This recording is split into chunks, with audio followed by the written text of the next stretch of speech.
Sekarang, pandangan rakyat Cina telah berubah sepenuhnya. Sebuah dokumentari khas mengenai Malaysia yang berdurasi hanya 9 menit yang disiarkan oleh media rasmi Cina, CCTV, telah mencapai kadar tontonan sebanyak 79%. Hampir seluruh penduduk Cina menonton rancangan tersebut. Sebaik sahaja ia berakhir, ruangan komen di seluruh pelosok Cina mula dibanjiri reaksi luar biasa. Ini bukan Malaysia yang kami kenali. Rupanya saya telah ditipu sepanjang hidup saya. Kejutan yang dirasai oleh rakyat menyebabkan laman web stesen televisyen tersebut lumpuh.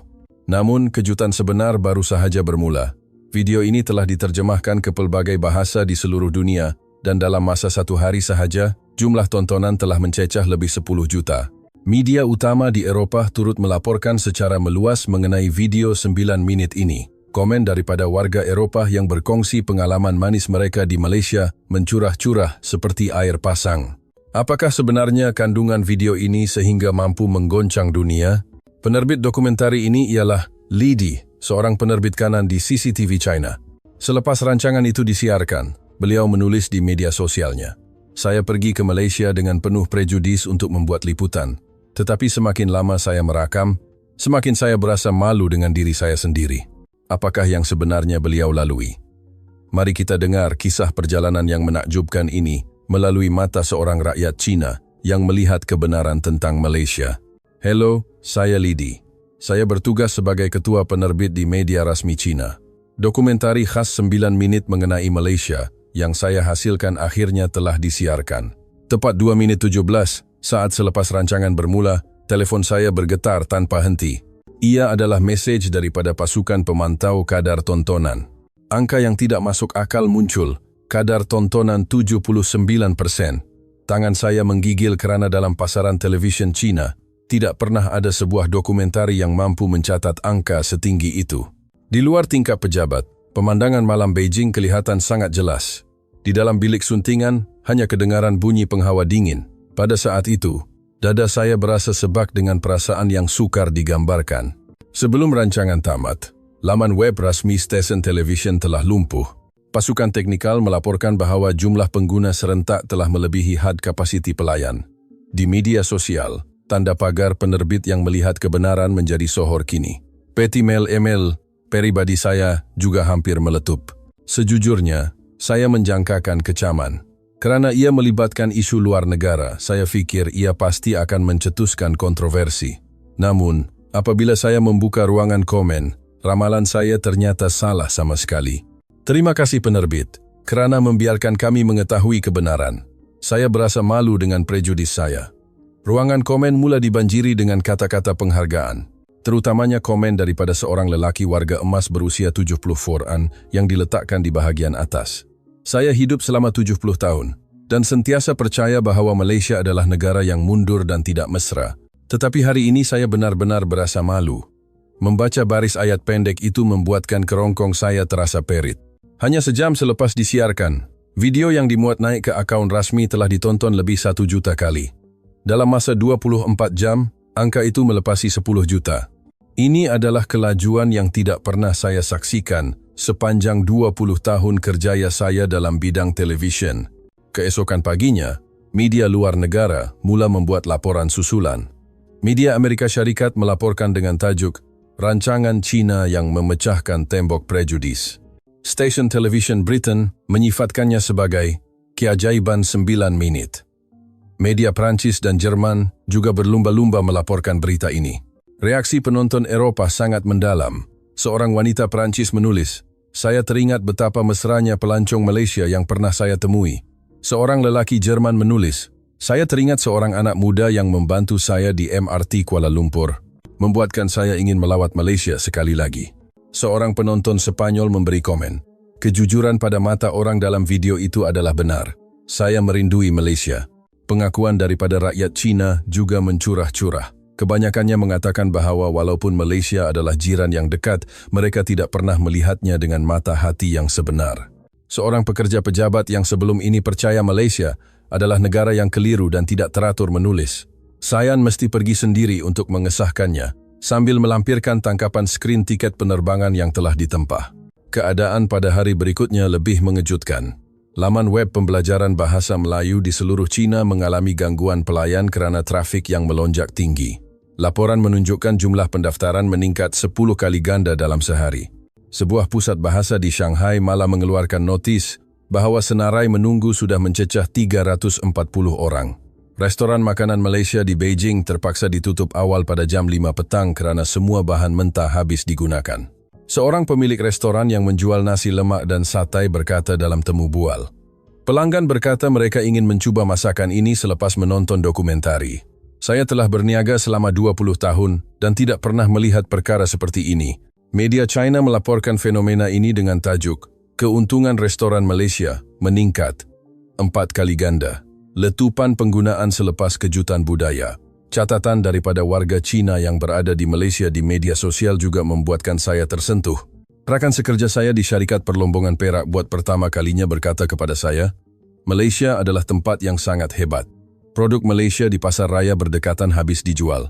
Dalam suara mereka, selain kejutan, terdapat juga rasa lega yang telah lama dinanti-nantikan. Lewat malam saya masih berada di pejabat, hanya merenung angka yang terus meningkat pada skrin. Tontonan 10 juta, suka 680 ribu, komen 230 ribu. Saya berbisik perlahan.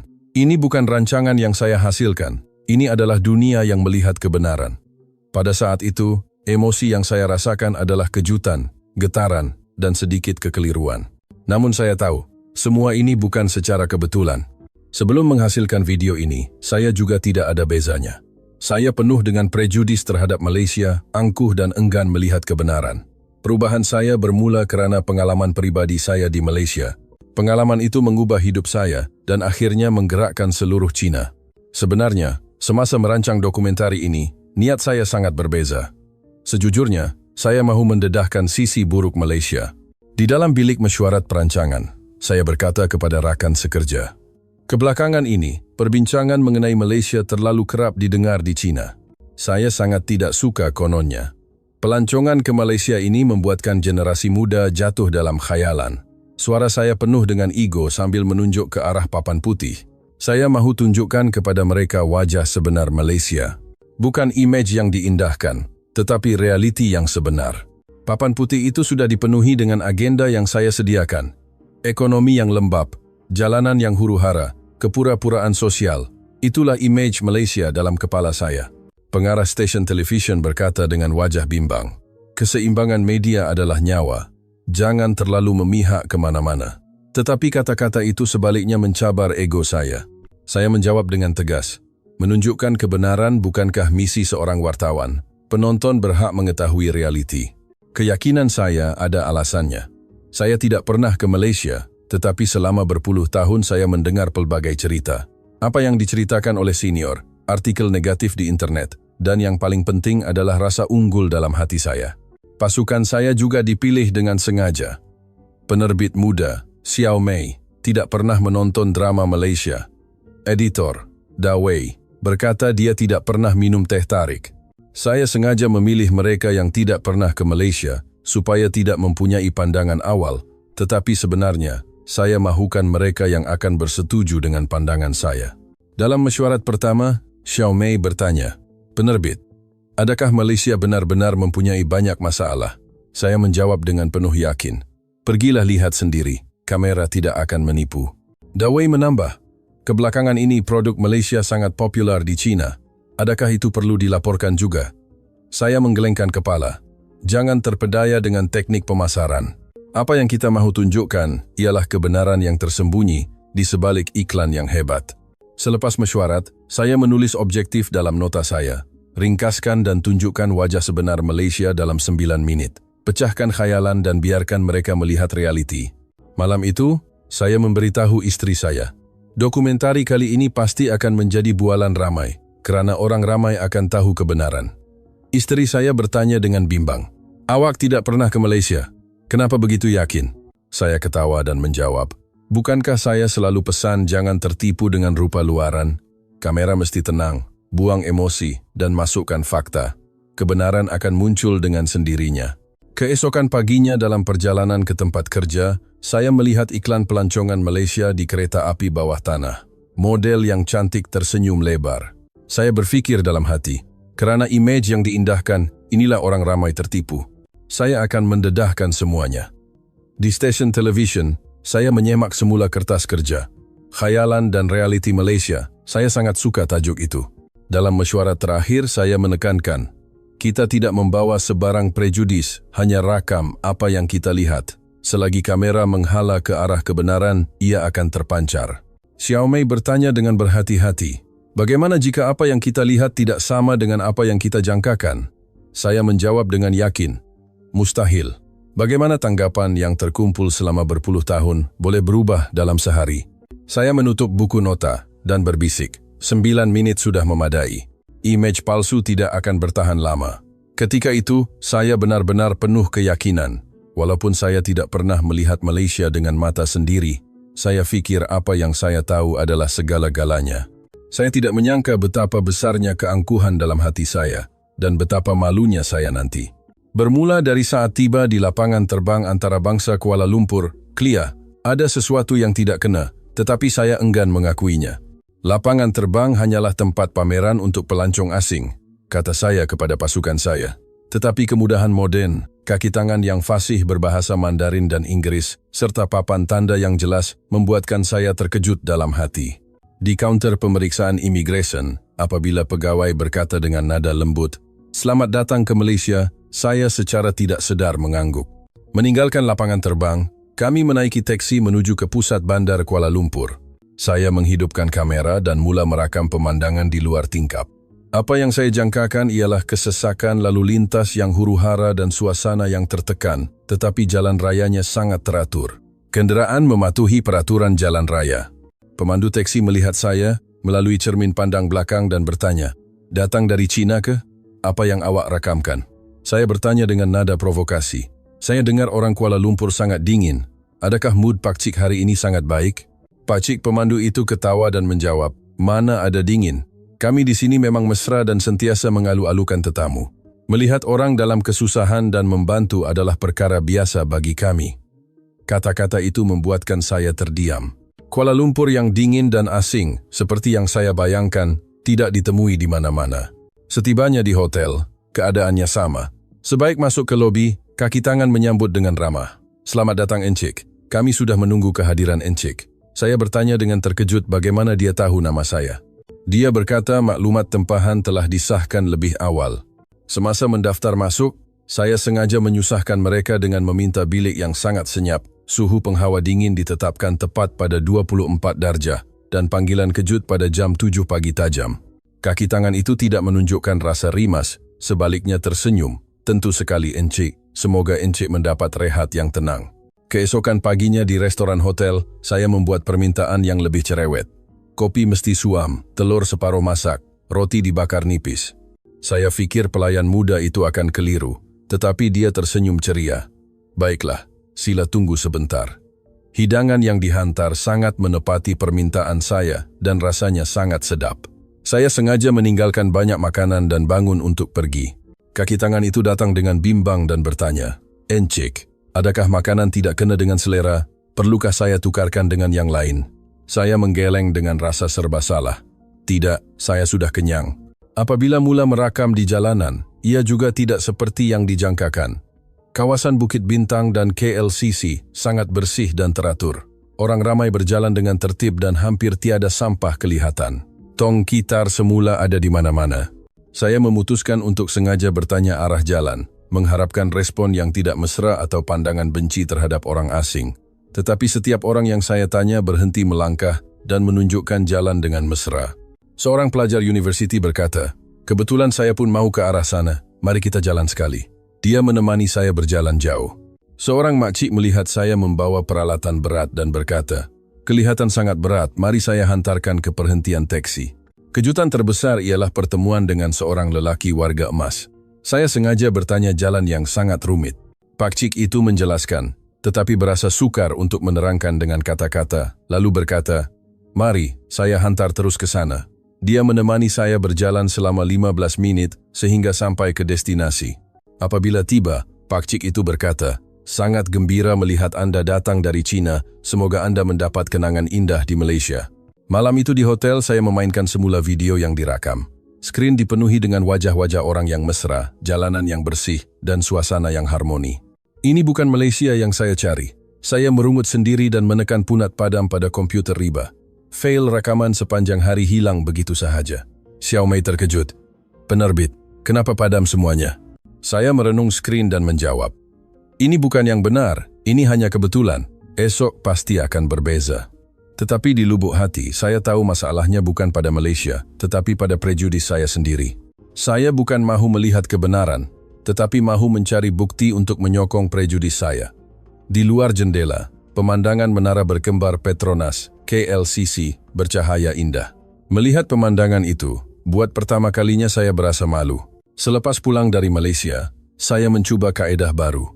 Saya mahu merakam reaksi paling jujur dan tanpa prejudis daripada rakyat di Beijing. Kami menyediakan sebuah meja kecil di jalanan Wang Fujing, Beijing. Kami menyediakan nasi lemak, satay, dan teh tarik.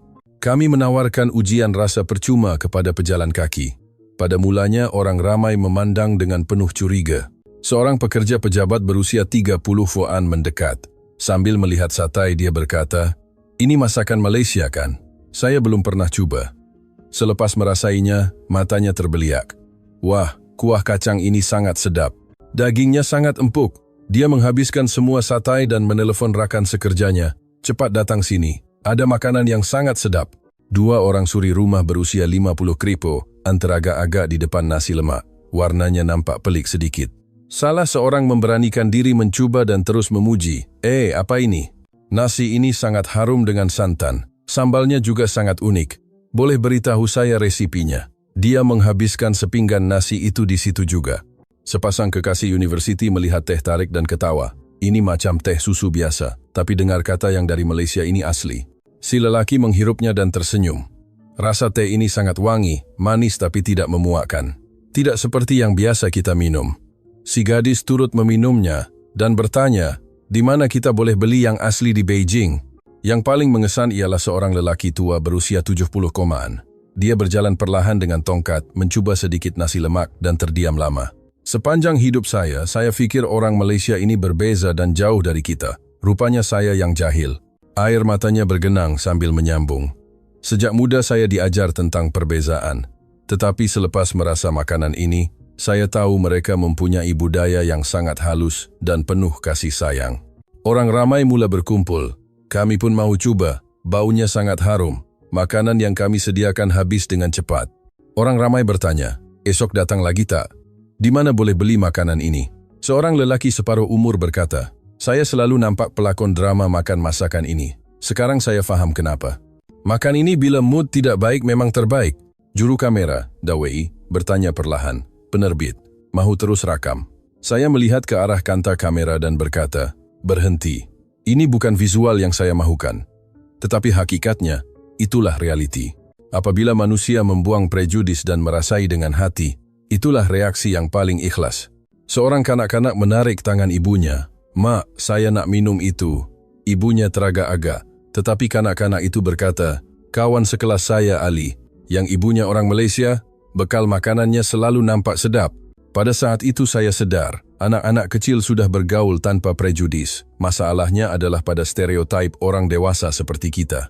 Seorang nenek datang kepada saya selepas aktiviti tamat. Terima kasih kerana Anda, saya dapat merasai rasa baru. Saya mula rasa ingin tahu tentang Malaysia. Malam itu di bilik suntingan, saya berfikir, satu suapan makanan telah mencairkan prejudis berpuluh tahun. Lidah tidak akan menipu. Saya menulis dalam buku nota, rasa yang satu ini telah memusnahkan kepercayaan saya. Khabarnya selepas hari itu, ramai yang mencari restoran Malaysia di Wang Fujing. Seorang pemilik restoran Malaysia memberitahu saya, sejak dokumentari Anda disiarkan, ramai pelanggan bertanya tentang Malaysia. Untuk membuktikan kualiti tanpa emosi, saya merancang satu eksperimen baru. Adakah produk Malaysia benar-benar lebih baik daripada produk China? Dalam keadaan buta jenama, blind test, adakah orang masih memilih produk Malaysia? Kami menyewa sebuah studio di Beijing, menyediakan kosmetik, mie segera, barangan elektronik, dan barangan harian. Semua jenama ditutup dengan sempurna. Peserta pertama ialah seorang wanita berusia 40 komaan untuk ujian kosmetik. Yang kiri ini sedikit merengsa, tetapi serum yang kanan ini sangat lembut dan meresap ke dalam kulit. Dia memilih yang kanan produk Malaysia. Pelajar universiti berusia 20-an juga memberikan reaksi yang sama.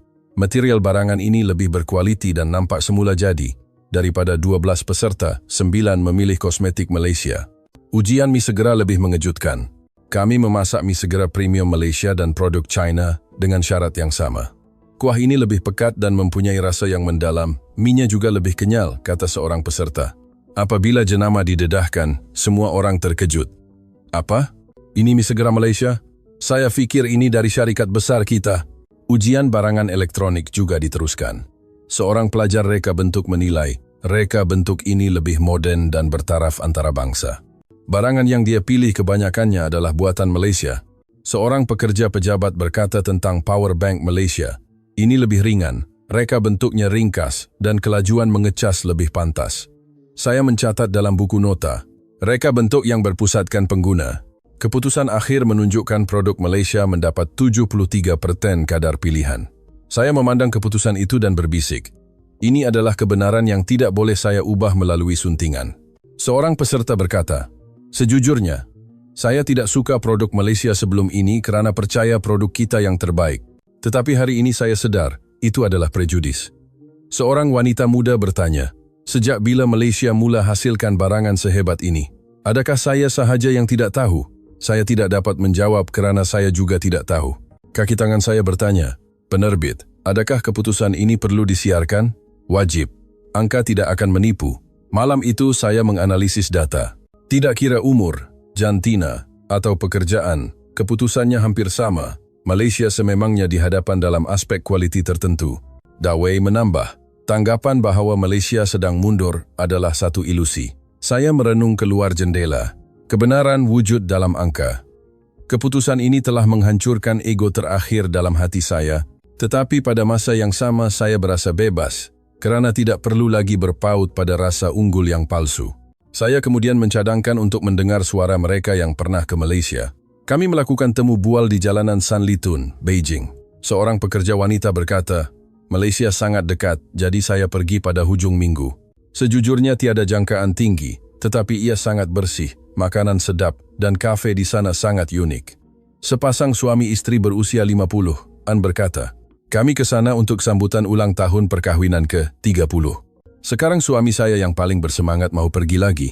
Pemandangannya cantik, orangnya mesra, dan kita boleh berkomunikasi dengan mudah dalam Mandarin atau Inggris. Kisah seorang nenek berusia 70-an sangat menyentuh hati. Saya pergi seorang diri dan sesat di Bukit Bintang. Saya bertanya kepada polis. Walaupun logatnya berbeza, dia menggunakan peta di teleponnya dan menghantar saya pulang ke hotel. Saya sangat berterima kasih. Seorang usahawan berkata, syarikat Malaysia sangat mementingkan perincian. Mereka mengejar kesempurnaan dalam setiap aspek. Kemudian seorang pelajar Malaysia bernama Lin Jiasin yang fasih berbahasa Mandarin datang kepada kami. Saya bertanya kenapa dia memilih untuk belajar di China. Dia berfikir sejenak. Di Malaysia, kadang-kadang hubungan antara manusia ada sedikit jarak kerana semua orang sangat sopan dan berhati-hati supaya tidak menyusahkan orang lain. Tetapi di China, apabila kita sudah menjadi kawan, mereka akan benar-benar mengambil berat. Saya rasa sangat selesa berada di sini. Saya mencatat, jarak sosial versus kehangatan manusia. Jiasin menambah, di Malaysia kita perlu sentiasa menjaga hati orang, tetapi di sini saya boleh menjadi diri sendiri. Apabila ditanya tentang masa depannya, dia bercadang untuk bekerja di China, walaupun ibu bapanya tidak bersetuju. Seorang guru bersara berkata, selama 40 tahun saya mengajar pelajar bahawa China adalah yang terbaik, tetapi selepas ke Malaysia, saya sedar saya salah. Terutamanya kesopanan anak muda mereka sangat luar biasa. Nilai murni yang mungkin telah kita lupakan, masih utuh di sana. Seorang chef berkata, di pasar Malaysia, makcik-makcik peniaga akan berbual dengan saya dengan penuh kemesraan, memberikan saya banyak bonus. Itu adalah kehangatan yang sukar dirasai di sini. Selepas temu bual tamat, saya menulis. Mereka yang pernah pergi berkata, ya. Mereka yang belum pernah pergi berkata, tidak. Jawabannya ada pada pengalaman. Malam itu saya memberitahu istri. Saya nampaknya telah salah faham sepenuhnya tentang Malaysia. Kita terperangkap dalam imej yang kita cipta sendiri. Istri bertanya, jadi apa yang awak akan buat? Saya mesti menunjukkan kebenaran yang sebenarnya. Malam itu saya tidur dengan lena buat pertama kalinya. Saya berdiri di tingkap bilik hotel, melihat cahaya lampu Beijing. Saya bergelut sepanjang malam sama ada mahu menyembunyikan atau mendedahkan rakaman ini. Fail di dalam cakra keras itu terasa sangat berat. Ia mengandungi wajah sebenar Malaysia, kejutan rakyat Cina, dan yang paling penting, proses hancurnya prejudis saya sendiri. Jam 3 pagi, saya menyediakan kamera di hadapan saya, dan mula merakam. Muka saya nampak penat. Saya menarik nafas panjang. Niat asal saya adalah untuk merosakkan image Malaysia. Itulah sebab asal saya menghasilkan dokumentari ini. Tetapi apa yang saya lihat adalah sebaliknya kejujuran, ketertiban, kehangatan, dan kesopanan. Prejudis saya adalah salah. Pengakuan pendek 1 menit itu mengambil masa sejam untuk dirakam. Suara saya menggigil, mata saya merah. Inilah saat hancurnya maruah saya sebagai ahli televisyen selama 20 tahun. Keesokan pagi di bilik suntingan, suasana sangat sepi. Dawei memainkan video pengakuan saya berulang kali. Semua orang tahu, sekali video ini disiarkan, tiada jalan pulang. Saya berjalan ke pejabat pengarah dengan langkah berat. Selepas menonton suntingan 9 menit itu, pengarah terdiam lama. Akhirnya dia berkata, "Tugas media adalah keberanian, tetapi Anda juga perlu bersedia memikul akibatnya." Saya menunduk. Saya sudah bersedia.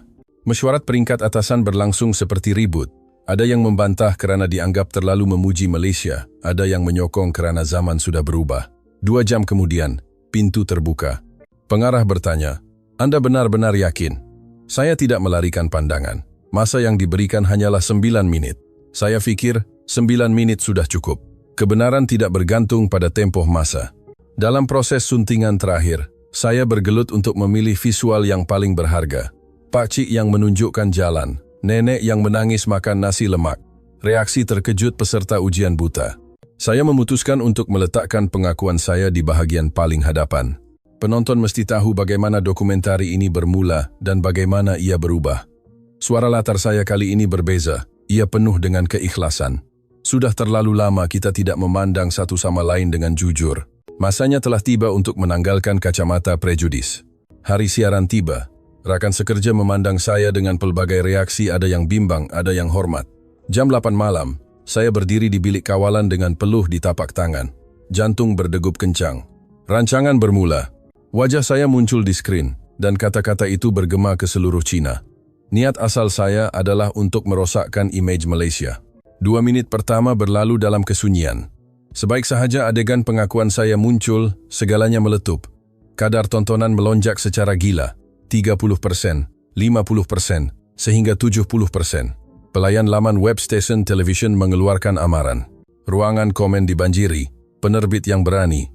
Inilah media yang sebenar. Inilah masa depan Cina. Walaupun ada kritikan yang menuduh saya menjual negara, mereka segera disanggah oleh penonton lain yang memuji keberanian untuk menerima kebenaran. Kadar tontonan akhir mencecah 79%, rekod tertinggi dalam sejarah dokumentari Cina. Dalam semalam, jumlah tontonan di internet melepasi 5 juta. Seluruh Cina heboh. Surat khabar utama melaporkan berita ini. Kedai buku kehabisan stok buku berkaitan Malaysia dalam masa 2 jam. Dari buku bahasa Melayu sehingga kesusastraan Malaysia, semuanya habis. Pelancongan ke Malaysia melonjak 180%. Tiket penerbangan ke Kuala Lumpur habis ditempah untuk 3 bulan akan datang. Pakar ekonomi memanggilnya sebagai tsunami ekonomi 9 menit. Media luar negara turut teruja. Stesen televisyen Amerika, Eropah, dan Amerika Selatan menyiarkan video ini dengan sari kata. Seorang wartawan Brazil menghantar email. Anda telah menetapkan piawaian baru dalam dunia televisyen. Sebuah universiti di Amerika Syarikat mula menggunakan video ini sebagai bahan pengajaran etika kewartawanan. Di Malaysia, komuniti warga Cina berasa terharu. Mereka berkata, walaupun kedinginan berpuluh tahun tidak akan hilang dalam sehari, ada sesuatu yang telah berubah. Rakan sekerja mula mengajak makan masakan Malaysia bersama-sama.